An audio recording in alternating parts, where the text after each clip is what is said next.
Q news ఛానల్లో పనిచేయటకు అనుభవం గల కంటెంట్ రైటర్స్, వీడియో ఎడిటర్స్ మరియు మార్కెటింగ్ ఎగ్జిక్యూటివ్స్ కావాలను సంప్రదించవలసిన నెంబర్లు 8688926084.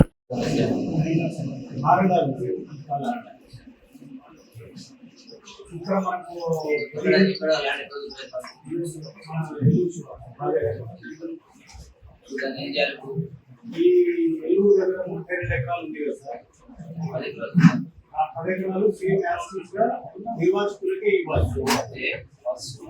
దానిపైన నోటిఫికేషన్ ఇచ్చిన తర్వాత ఎవరికైతే వాళ్ళు ఇచ్చిన తర్వాత ఎలక్షన్ కావాలని ఈ మీడియా సమావేశంలో నూతనంగా వచ్చినటువంటి జిల్లా కలెక్టర్ భానువత్ సంతోష్ గారు, అట్లాగే సి విజయభాస్కర్ గారు, ఇక్కడ అధికారులు, ప్రజాప్రతినిధులందరూ పాల్గొన్నారు. ఈ సందర్భంగా మీడియా మిత్రులందరికీ రేపు నమస్కారం తెలియజేసుకుంటూ, గడిచిన 3 మాసాల నుంచి ఎమ్మెల్సీ మరియు ఎంపీ కోడ్ ఉన్న కారణంగా ఏ అంశం పైన కూడా అధికారులను పిలిచి సమీక్ష పెట్టే వాతావరణం లేకుండే. అంతకుముందు 3 మాసాలు కొత్త ప్రభుత్వము, అధికారము, యంత్రాంగము, శాసనసభ సమావేశాలు దీని కారణంగా కూడా పనిచేసే సమయం పోయింది.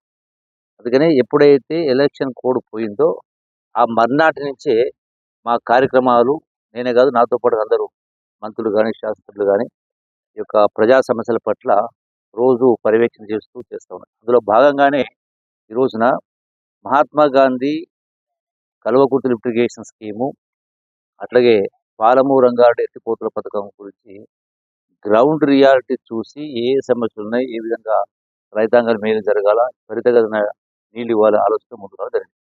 అయితే ముఖ్యంగా ఈ మహాత్మా గాంధీ కల్వకుర్తి లిఫ్ట్ ఇరిగేషన్ సంబంధించి మొత్తం 5 పంప్ సెట్లు ఉన్నాయి. 5 కలిపి 800 క్యూసెక్ల చొప్పున రోజుకు 4000 క్యూసెక్లు పంపిస్తే 4 లక్షల ఎకరాలకు నీళ్లు వచ్చే అవకాశం ఉన్నది. ఆ ప్రకారం ఆనాడు డిజైన్ చేయడం జరిగింది. దురదృష్టవశాత్తు గడచిన 4 సంవత్సరాల నుంచి అందులో 2 మోటార్లు పనిచేయడం లేదు. 4 సంవత్సరాల నుంచి దాన్ని రిపేర్ చేయలే, గాలికి వదిలేసి ఇప్పుడు నికరంగా ఉన్నది కేవలం 3 మోటార్లే. 3 మోటార్లు పంపింగ్ చేస్తే అది 2 లక్షల ఎకరాలకి నీళ్లు పారేది కష్టంగా ఉంది. సో దాన్ని రెస్టోర్ చేయడం కోసం ఏం చేయాలని కింద ఆలోచన చేసినప్పుడు దీనికి లింక్ ఉంది, మిషన్ భగీరథది. ఆ 2 పంపులు ఇప్పుడు చేయాలంటే మళ్ళీ అది స్టాప్ అవుతుంది. అందుకని నార్లాపూర్ రిజర్వాయర్ ద్వారా ఈ మిషన్ భగీరథ నీళ్లు పంపింగ్ చేసి తర్వాత ఆ రెగ్యులేటర్ లేదు ఇక్కడ కలవకూడదు. సో దాన్ని రెగ్యులేటర్ ఫిట్ చేసి, అంటే ఆ నీళ్లు స్టాప్ చేస్తే కానీ ఈ 2 మోటార్లు రిపేర్ చేయగలుగుతాం. సో ఆ 2 రిపేర్ చేయడానికి కూడా కొన్ని మాసాలు సమయం పడుతుంది. అది పూర్తయితే కానీ 5 మోటార్లు పంపింగ్ జరుగుతుంది. సో దీనిపైన పంపు సెట్ల కాడికి, టన్నల్స్ కాడికి, మోటార్ల దగ్గర పోయి చూసి అధికారులకు ఆదేశాలు ఇవ్వడం జరిగింది. రెండవది, ఈ మిషన్ భగీరథ సంబంధించి కూడా ఏదైతే శ్రీశైలంలో నీళ్లు లేకపోయినా మిషన్ భగీరథ ఇబ్బంది ఉండే ఉద్దేశంతో ప్యారలల్గా సమాంతరంగా ఇంకొక స్కీమ్ కూడా డిజైన్ చేయడం జరిగింది. దాన్ని కూడా త్వరితగతిన పూర్తి చేసే కార్యక్రమంలో అది కూడా విజిట్ చేయడం జరిగింది. మూడవది, ఈ మహాత్మా గాంధీ అంటే కేఎల్ఐ ప్రాజెక్టు సంబంధించి కెనాల్స్లో శ్రీశైలం నీళ్లున్నా ఈ మోటార్లు పంపింగ్ చేసినా నీళ్లు ముందుకు పోయే పరిస్థితి లేదు. అంటే మొత్తం టోటల్గా కాలువలు పూడిపోయి, జమ్ము వెలిసి, చెట్లు వచ్చి, నాసు వచ్చి ఒక చుక్క నీళ్లు బయటకే పరిస్థితి లేదు. సో ఈ కెనాల్స్ కూడా ఈరోజు మొదలు పెట్టినాం. ఈ కెనాల్స్ కేఎల్ఐ కెనాల్స్లో ఎదురు ఉన్నటువంటి ఆ జమ్మును ఇతరత్ర అధికారులకు చూసి దీన్ని తక్షణమే ఎస్టిమేట్ చేసి ఆ జమ్మును తీసేసే కార్యక్రమం చేయాలి. చేస్తేనే ఒక మొత్తం టోటల్ కలవకూడదు. అంటే ఇలా కొల్లాపూర్ అయినా, నాగర్కర్నూల్ అయినా, అచ్చంపేట అయినా, కలవకుర్తి అయినా ఈ జూరాల కలవకుర్తి లిఫ్ట్ స్కీమ్, అట్లాగే భీమా నెట్టెంపాడుకు సంబంధించి అటు గద్వాల, మక్తల్, వనపర్తి ఈ నియోజకవర్గాలకు కూడా వీటన్నిటి కూడా మొత్తంలో ఎక్కడ జమ్మున్నా తీసేసేందుకు అంచనా వేసి చెప్పడం జరిగింది. ఏమని చెప్పడం జరిగింది, నిన్న నాగర్కర్నూల్ జిల్లాలో ఉన్నటువంటి 4 నియోజకవర్గాల పరిధితోటి గౌరవ శాసనసభ్యులు వంశీకృష్ణ గారు, కసిరెడ్డి నారాయణ రెడ్డి గారు, అట్లాగే మన డాక్టర్ రాజేష్ గారు అందరం కలిసి కలెక్టర్ గారి ఆధ్వర్యంలో అది సమీక్ష నిర్వహించడం జరిగింది. ఆ సమీక్షలో కూడా చాలా అంశాల పట్ల లోతుగా చర్చించి ఈ యొక్క రేవంత్ రెడ్డి గారి నాయకత్వంలో ఈనాడు ఏర్పడినటువంటి ఇందిరమ్మ ప్రభుత్వం, ఇందిరమ్మ పాలన, ప్రజాపాలన కొనసాగాలి. ఈ ప్రజాపాలన కూడా ఎట్లుండాలంటే ఏ అమరవీరులు రాష్ట్ర సాధన కోసం వందలాది మంది బిడ్డలు ప్రాణత్యాగాలు చేసిండ్రో మా చావులతో తెలంగాణ రావాలి, వచ్చిన తెలంగాణ పూర్తి పారదర్శకంగా, అవినీతి రహితంగా, ప్రజలకు మేలు జరగాలని ఒక ఆకాంక్షతోటి వాళ్ళు ప్రాణాలు అర్పించారు. ఆ ఆకాంక్షకు అనుగుణంగా ఇవాళ కాంగ్రెస్ ప్రభుత్వం, రేవంత్ రెడ్డి గారి కాంగ్రెస్ పరిపాలన ప్రజా పరిపాలన. సో దానికి అనుగుణంగా పూర్తి పారదర్శకతో అన్ని రంగాల్లో, అన్ని విషయాల్లో ఉండాలని సమీక్ష చేయడం జరిగింది. నిన్న 4-5 సబ్జెక్టుల పైన, అది మంచినీళ్ళు కావచ్చు, కరెంటు కావచ్చు, ధరణికి సంబంధించి ఇట్లా ప్రతి అంశంలో లోతుగా చర్చించడం జరిగింది. ఈ రోజున ఈ పాలమూరు రంగానికి సంబంధించి కూడా ఈరోజు మొత్తం పూర్తిగా సమీక్ష చేస్తూ ఉన్నాం. ఇంకొక అరగంటలో ఇప్పటికే మొత్తం చూసి వచ్చినాం. కల్వకుర్తి, పాలమూరు ప్రాజెక్టు, మిషన్ పెరుగుతుంది, ఇవన్నీ కూడా చూడడం జరిగింది. సమీక్ష చేస్తా ఉన్నాం. దీనిపైన కూడా వీలైనంత త్వరితగతిన ఈ పాలమూరు రంగారెడ్డి కూడా వాస్తవంగా ఆనాడు ఎన్నికల సందర్భంగా కేసీఆర్ గారు ఆదరాబాదరగా ఒక పంపును ఆన్ చేసి నీళ్లు రిజర్వాయర్లు వదిలింది. ఆ రిజర్వాయర్ నుంచి ఒక అర్ధ కిలోమీటర్ కూడా నీళ్లు ముందుకు, అర్ధ కిలోమీటర్ అసలు 200 గజాలు ముందుకు పోవు. నల్లాపు రిజర్వాయర్ నుంచి నీళ్లు ముందుకు పోవాలంటే, ఈ 12 లక్షల ఎకరాల నీళ్లు పోవాలంటే కొన్ని వందల కిలోమీటర్లు కెనాల్స్ పూర్తి కావాలి. అసలు కొన్ని అయితే శాంక్షనే లేవు.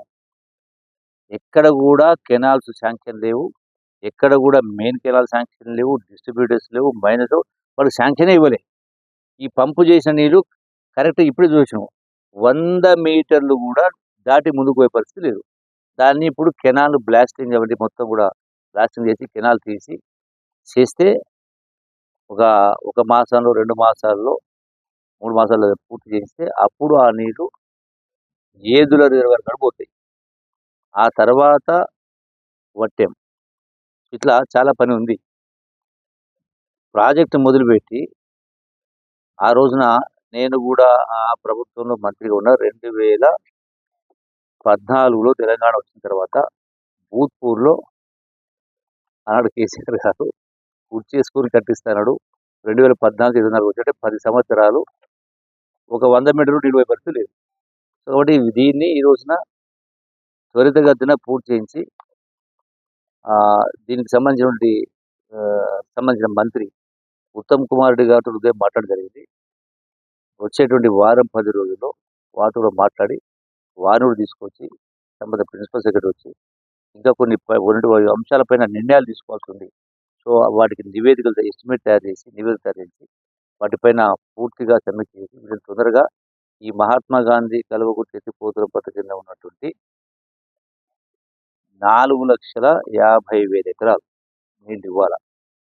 కానీ దానికి అనుగుణంగా గత ప్రభుత్వంలో 1,00,000 ఎకరాలు అదనంగా శాంక్షన్ తెచ్చుకుంటూ పోయారు, కానీ నీళ్లు పంపింగ్ మాత్రం లేదు. అది అదనంగా మోటార్ లేదు, అదనంగా కెనాల్ లేదు. సో అది అంటే అస్తవ్యస్తంగా ఉంది. సో ఉన్నటువంటి 5 మోటార్లు నడిపించేటువంటి ప్రయత్నం చేస్తూ అది పూర్తి చేయాలంటే 2-3 మాసాలు సమయం పడుతుంది. కాబట్టి చేసి ఇటు పాలమూరు రంగారెడ్డి ప్రాజెక్టు, అటు మహాత్మా గాంధీ కల్వకుర్తి, అటు నెట్టెంపాడు, భీమా, ఈ అన్ని ప్రాజెక్టుల పైన రోజు కాలువలంటే తిరుగుతూ, ప్రాజెక్టులంటే తిరుగుతూ సమీక్ష చేసి రైతాంగం ఈ యొక్క సాగునీటి సమస్యలు, అంటే తాగునీటి సమస్యలు పరిష్కారం చేయడం కోసం పూర్తిగా డే అండ్ నైట్, పొద్దున తెల్లవారుజామున 5 గంటలకు మొదలైతే రాత్రి 12 వరకు తిరగడము, చూడడము, గ్రౌండ్ చూడడము, ప్రజలు కలుసుకోవడము, రాత్రి 12 దాకా సమీక్షలు చేయడం చేసి నిజమైనటువంటి పరిపాలన అంటే ప్రజాపాలన ఇట్లా ఉండాలి, ఇట్లా పారదర్శకంగా ఉండాలి. అంటే ఇలా అవిభక్త మహబూబ్నగర్ జిల్లా పరిపాలనలో ఆదర్శంగా ఉండే విధంగా, అవినీతికి అవకాశం లేకుండా ఏ స్కీమ్ వచ్చినా, ఏ సంక్షేమ కార్యక్రమమైనా, ఏ అభివృద్ధి కార్యక్రమమైనా స్పష్టంగా కొట్టొచ్చినట్టుగా ఆ మార్పు కనపడాలన్న పద్ధతిలో ముందుకు వెళ్ళే కార్యక్రమం చేస్తుంది. ఇందులో అందరం కలిస్తేనే ఉద్యోగులు, ప్రభుత్వం, ప్రజాప్రతినిధులు, మంత్రులు, ఎమ్మెల్యేలు అందరం కలిసికట్టుగా, ప్రజాప్రతినిధులు కలిసికట్టుగా ఒకే ఆలోచనతోటి ప్రజలకు మేలు జరగాలి, ప్రజాస్వామ్య పద్ధతిలో ఉండాలి, పూర్తి పారదర్శకంగా ఉండాలనే లక్ష్యంతో అందరం కలిసి ముందుకు పోయినప్పుడే నిన్న అధికార యంత్రాంగాన్ని కూడా విజ్ఞప్తి చేయడం జరిగింది. సో ఆ దిశగా వెళ్ళి ఈ ఈ ఈ ఇందిరమ్మ పరిపాలన సోనియా గాంధీ గారి నాయకత్వంలో ఇలా అదృష్టవశాత్తు రాహుల్ గాంధీ గారు ప్రతిపక్ష హోదా కూడా తీసుకోవడం జరిగింది పార్లమెంట్లో. అట్లాగే రాష్ట్రంలో రేవంత్ రెడ్డి గారు, అట్లాగే ఉప ముఖ్యమంత్రి పట్టి విక్రమార్క గారు, అందరం మంత్రులకు సమిష్టిగా పనిచేసి కొట్టొచ్చినట్టుగా గతానికి ఇప్పటికీ వ్యత్యాసం కొట్టొచ్చినట్టుగా పాజిటివ్గా జమీన్ ఆస్మాన్ ఫరక్ అనే పద్ధతిలో ముందుకు వెళ్ళే కార్యక్రమం చేస్తాం. ప్రజా సమస్యలు తీర్చే ప్రయత్నం చేస్తాం. Thank you.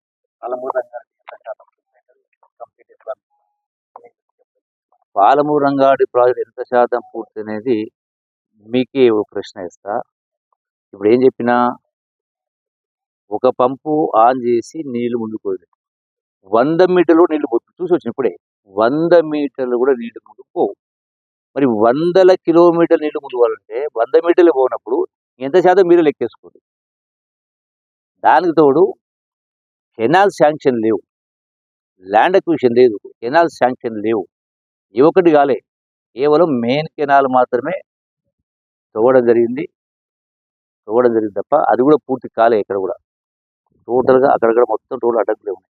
ఇవన్నీ క్లియర్ చేస్తే తప్ప అది అట్లా కనీసం మెయిన్ కెనాల్ పూర్తి చేస్తే ఒక 25% అంటే ఈ ప్రాజెక్టుకు ఇప్పటిదాకా ఖర్చు పెట్టింది, అది కూడా అడగులే ఖర్చు పెట్టింది కాబట్టి 25% పూర్తయింది.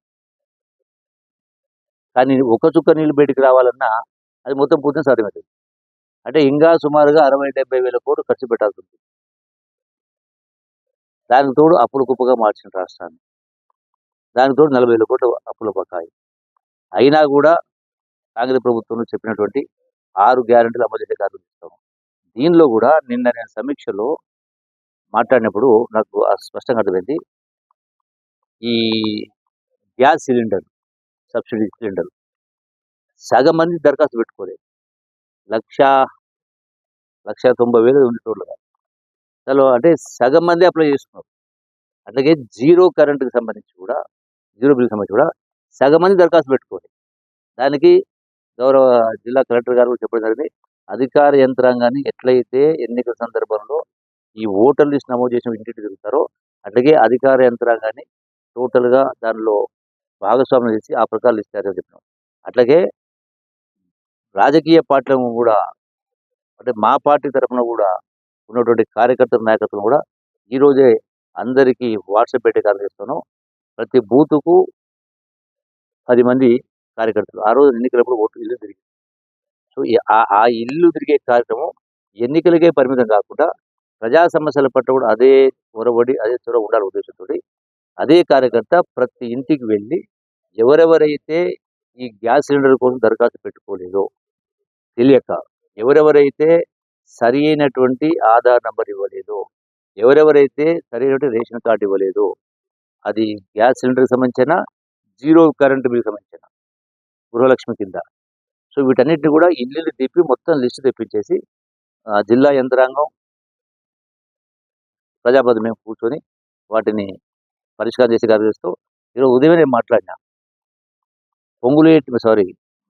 ఉత్తమ్ కుమార్ రెడ్డి ఇరిగేషన్ గారు, మన సివిల్ సప్లైస్ వారే ఉన్నారు, ఇరిగేషన్ ప్లస్ సివిల్ సప్లైస్, వారితో కూడా మాట్లాడి ఏదైతే ఈ అప్లోడ్ చేయడానికి కంప్యూటర్ ఆన్లైన్ సిస్టమ్ ఉందో, సో దాన్ని ఇమీడియట్గా ఓపెన్ చేసి ఎవరు తీసుకోవాలో వాళ్ళకి అందరూ అప్లై చేసుకోవడానికి దాన్ని క్లియర్ చేస్తా చెప్పడం జరిగింది.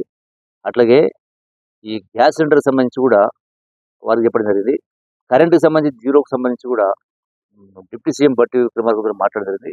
వారు కూడా సిస్టమ్ను టోటల్గా ఓపెన్ పెట్టేస్తామని చెప్పారు. ఉదయమే మాట్లాడినాం.